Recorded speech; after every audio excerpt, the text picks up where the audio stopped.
The Third Eye, Chapter 7, The Opening of the Third Eye. My birthday came, and during that day, I was at liberty, free from lessons, free from services. The Lama said early in the morning, "Have an amusing day, Lobsang. We are coming to see you at dusk." It was very pleasant, lying on my back, lazing in the sunlight. Slightly below me, I could see the patella, with its roofs agleam. Behind me, the blue waters of the Norbu Linga, or Jewel Park, made me wish that I could take a skin boat and drift along. South, I could watch a group of traders crossing the ferry. The day passed too quickly. With the death of the day, the evening was born, and I went to my little room where I was to stay. There came the murmur of soft felt boots on the stone floor outside, and into the room came 3 lamas of high degree. They put a herbal compress to my head and bound it tightly in place. In the evening, the 3 came again, and one was the Lama Mingar Danup. Carefully, the compress was removed, and my forehead wiped clean and dry. A strong-looking Lama sat behind me and took my head between his knees. The second Lama opened a box and removed an instrument made of shining steel. It resembled a bradawl, except that instead of having a round shaft, this one was U-shaped, and in place of a point, there were little teeth around the edge of the U. For some moments, the Lama looked at the instrument and then passed it through the flame of a lamp to sterilize it. The Lama took my hands and said, "This is quite painful, Lobsang, and it can only be done while you are fully conscious. It will not take very long, so try to keep as still as you can." I could see various instruments laid out and a collection of herbal lotions, and I thought to myself, well, Lobsang, my boy, they will finish you one way or another, and there is nothing you can do about it except to keep quiet. The Lama, with the instrument, looked round to the others and said, "All ready? Let's start now. The sun is just set." He pressed the instrument to the center of my forehead and rotated the handle. For a moment, there was a sensation as if someone was pricking me with thorns. To me, it seemed that time stood still. There was no particular pain as it penetrated the skin and flesh, but there was a little jolt at the end as it hit the bone. He applied more pressure, rocking the instrument slightly so that the little teeth would fret through the frontal bone. The pain was not sharp at all, just a pressure, a dull ache. I did not move with the Lama looking on. I would rather have died than make a move or an outcry. He had faith in me, and as I had in him, and I knew that what he did or said was right. He was watching most closely, with a little pucker of muscles and tension at the corners of his mouth. Suddenly, there was a little scrunch, and the instrument penetrated the bone. Instantly, its motion was arrested by the very alert operator. He held the handle of the instrument firmly, while the Lama passed him a very hard, very clean sliver of wood, which had been treated by fire and herbs to make it as hard as steel. This sliver was inserted in the U of the instrument and slid down it, so it just entered the hole of my head. The Lama, operating, moved slightly to one side, so that Lama Mingmar Dundum could also stand in front of me. Then, at a nod from the latter, the operator, with infinite caution, slid the sliver farther and farther. Suddenly, I felt a stinging, tickling sensation, apparently in the bridge of my nose.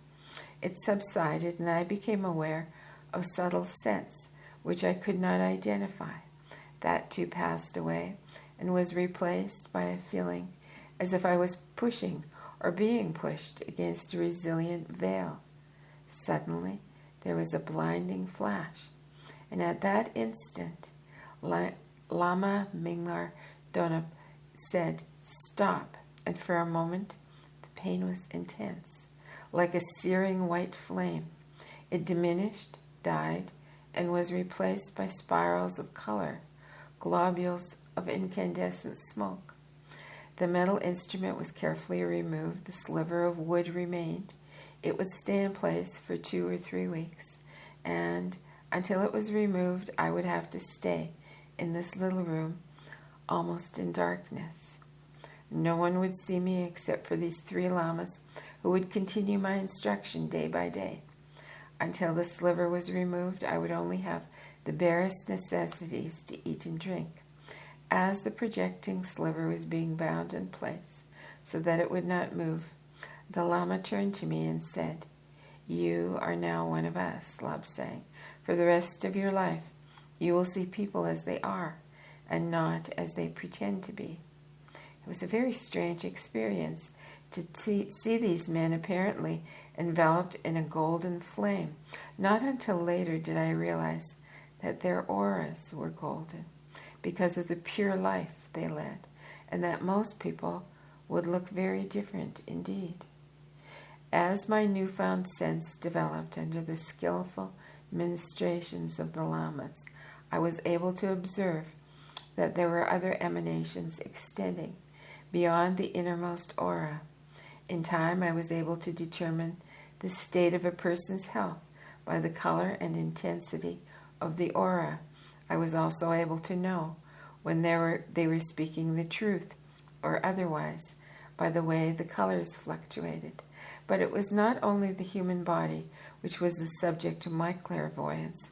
I was given a crystal, which I still have, and in its use I had much practice. There is nothing at all magical in crystals. They are merely instruments, just as a microscope or a telescope can bring normally invisible objects into view by using natural laws. So can a gazing crystal. It merely serves as a focus for the third eye, with which one can penetrate any person's subconscious and retain the memory of facts gleaned.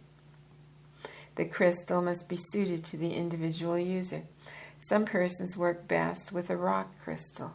Others prefer a ball of glass. Yet others use a bowl of water or a pure black disc. No matter what they use, the principles involved are the same. For the first week, the room was kept in almost complete darkness. The following week, just a glimmer of light was admitted, the amount increasing as the day of the week drew close. Now, as the end of the week drew close. On the 17th day, the room was in full light, and the 3 lamas came together to remove the sliver. It was very simple. The night before, my forehead had been painted with a herbal lotion. In the morning, the lamas came, and as before, one took my head between his knees. The operator took hold of the projecting end of the wood with an instrument.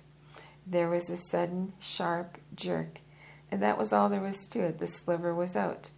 The lama put the pad of herbs over the very small spot left and showed me the sliver of wood. It had turned as black as ebony while in my head.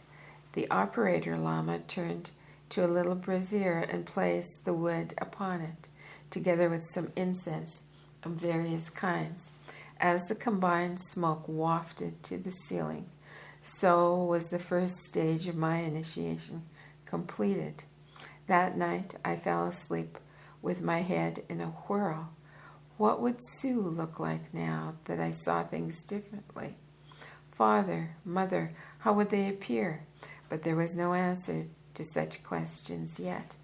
In the morning the lamas came again and examined me carefully. They said that I could go out now with the others, but they told me that half my time would be spent with the Lama Mingyar Donam, who would teach me by intensive methods.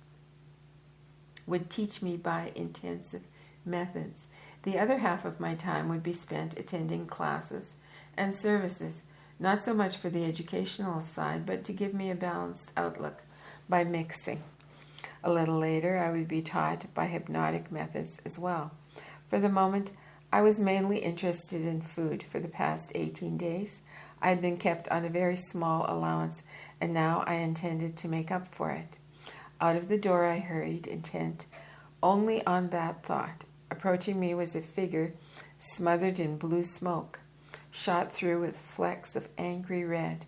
I uttered a squeak of alarm and dashed back into my room. The others looked up at my horrified expression.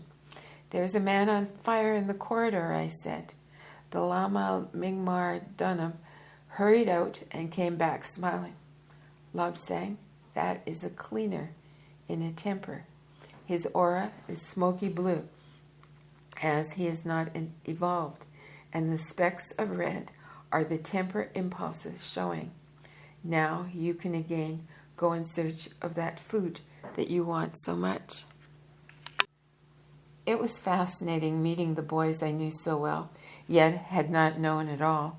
Now I could look at them and get the impression of their true thoughts, the genuine liking of me, the jealousy from some, the indifference from others. It was not just a matter of seeing colors and knowing all. I had to be trained to understand what those colors meant. My guide and I sat in a secluded alcove where we could watch those who entered the main gates. The Lama Mingmar Dunham would say, "The one coming, Lobsang, do you see that thread of color vibrating above his heart? That shade and vibration indicates that he has a pulmonary disease, or perhaps an approaching traitor. Look at this one. Look at those shifting bands, those intermittent flecks. Our brother of business is thinking that he may be able to delude these stupid monks, Lobsang. He is remembering that he did so once before. To what petty meannesses men will stop? No. To what petty meannesses men will stoop for money?"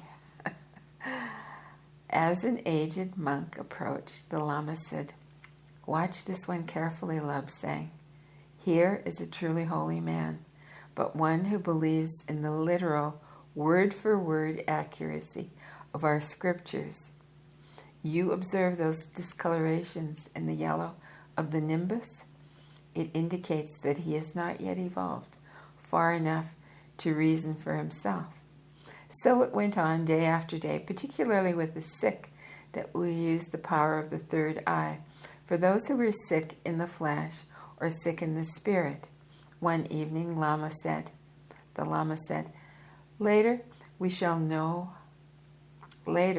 show you how to shut the third eye at will, for you will not want to watch people's failings all the time.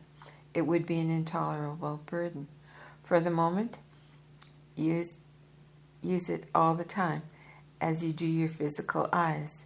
Then we will train you to shut it and to open it at will, as you can your other eyes.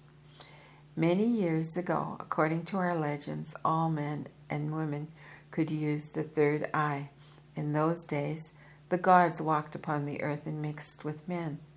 Mankind had visions of replacing the gods and tried to kill them, forgetting that what man could see, the gods could see better.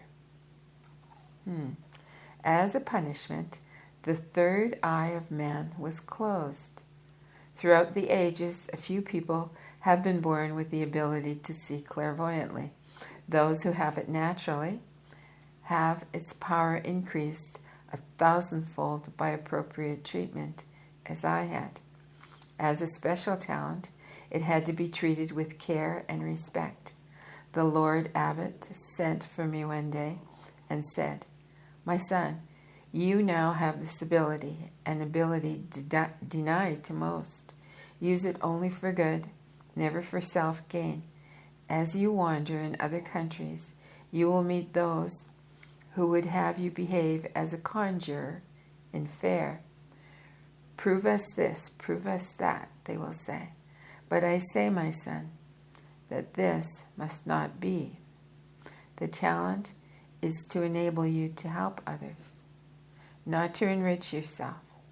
Whatever you see by clairvoyance, and you will see much, do not disclose it if it will harm others or affect their path through life. For man must choose his own path. Tell him what you will, he will still go his own way. Help in sickness, in suffering, yes, but do not say that which may alter a man's path. The Lord Abbot was a very learned man and was the physician who attended the Dalai Lama. Before concluding that interview, he told me that within a few days I was going to be sent for by the Dalai Lama who wanted to see me. I was going to be a visitor at the Potala for a few weeks with the Lama Mingmar Danab.